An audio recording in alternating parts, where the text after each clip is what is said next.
এত ধর্ষণ বেবিচার কেন, এত ইফটিজিং কেন? এটা তো কোনো হুজুরদের কারণে হয় নাই। এই দেশের ধর্ষণ হুজুরদের কারণে বাড়ে নাই, ইফটিজিং হুজুরদের কারণে বাড়ে নাই। বরং হুজুরদের কথা মেনে কোরআন সুন্নাহ অনুযায়ী যদি রাষ্ট্র পরিচালিত হতো, আমাদের মা বোনরা পরিচালিত হতো, একজন মহিলাও ধর্ষণ তো দূরের কথা, ইফটিজিং এর শিকার হতেন না। যদি সতর্ক না হতে পারো আরো হবে। মা বোনেরা আমার উপরে অনেকে রেগে গেছেন ইতিমধ্যে। আরে তোমার ইজ্জত পৃথিবীতে নারীর ইজ্জতের চাইতে বড় ইজ্জত আর কারণ না। আফসোস, আমি যদি এই বয়ানগুলো করি তো বয়ান থেকে নামার আগে পুলিশে খারাইব, কি কর্ডারে হাত কড়া নিয়ে। আহা, আপনি যদি ইসলাম মেনে নবীজির কথা শুনে কোন মেয়েকে বালেগা হওয়ার সঙ্গে সঙ্গে বিয়ে দিয়ে দেন, আপনিও জেলে, ছেলের বাবাও জেলে, ছেলেও জেলে। কিন্তু আপনার মেয়েটা যদি 18 বছরের আগে কোনো একটা ছেলের সঙ্গে ভেগে যায়, বেবিচারে লিপ্ত হয়, জিনা করে বাচ্চাও ফালায়, এটার কোনো দোষ নাই, সাজাও নাই। এই যে সঠিক সময় বিবাহ না হওয়ার কারণে বাংলাদেশের মধ্যে যত বেবিচার হয়, এর দায়িত্ব 18 বছরের আগে মেয়ে বিয়ে দেওয়া যাবে না, এই আইন যারা প্রণয়ন করেছে তার সব দায়িত্ব তাদের। ধরা খাবি কিয়ামতের ময়দানে। বেবিচারের পথ খুলে দিয়েছ তোমরা।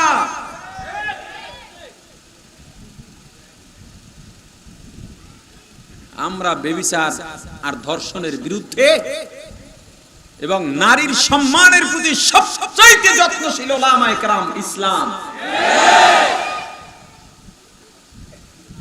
কত সুন্দর পদ্ধতি, পর্দা জারি করে দাও, পৃথিবীতে আর বেবিচার থাকবে না, জেনা থাকবে না, ইফটিজিং থাকবে না।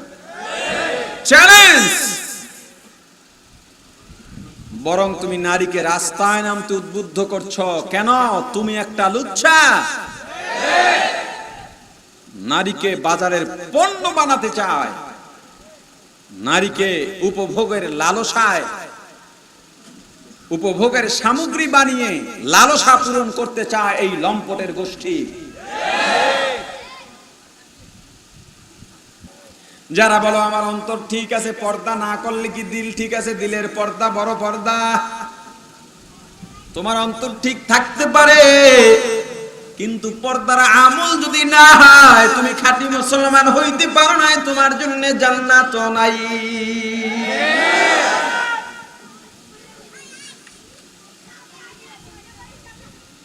পর্দা, পর্দা মানুষ ভুলে গেছে, কথা বলে না। কয়টা ঘরে পর্দা আছে? খাস পর্দা। কিভাবে জান্নাতের আশা করেন?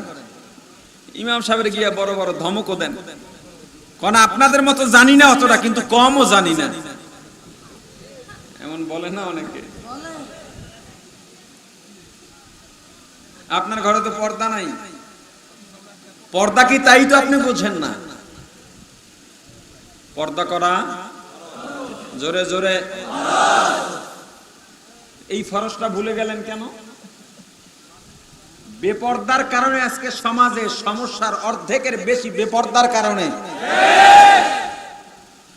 আল্লাহ বলেছেন কি, লা তাকরাবুজ জিনা, জিনার ধারে কাছেও যাইও না। আপনি বলবেন আল্লাহ জিনার ধারে কাছে যাইতে মানা করছে, নারীর কাছে তো আর যাইতে নিষেধ করে। লা তাকরাবুজ জিনার ব্যাখ্যায় মুফাসসিরিন ইকরাম বলেন, লা তাকরাবুজ জিনার মিজদাক হলো একজন বেগানা নারী আর একজন বেগানা পুরুষ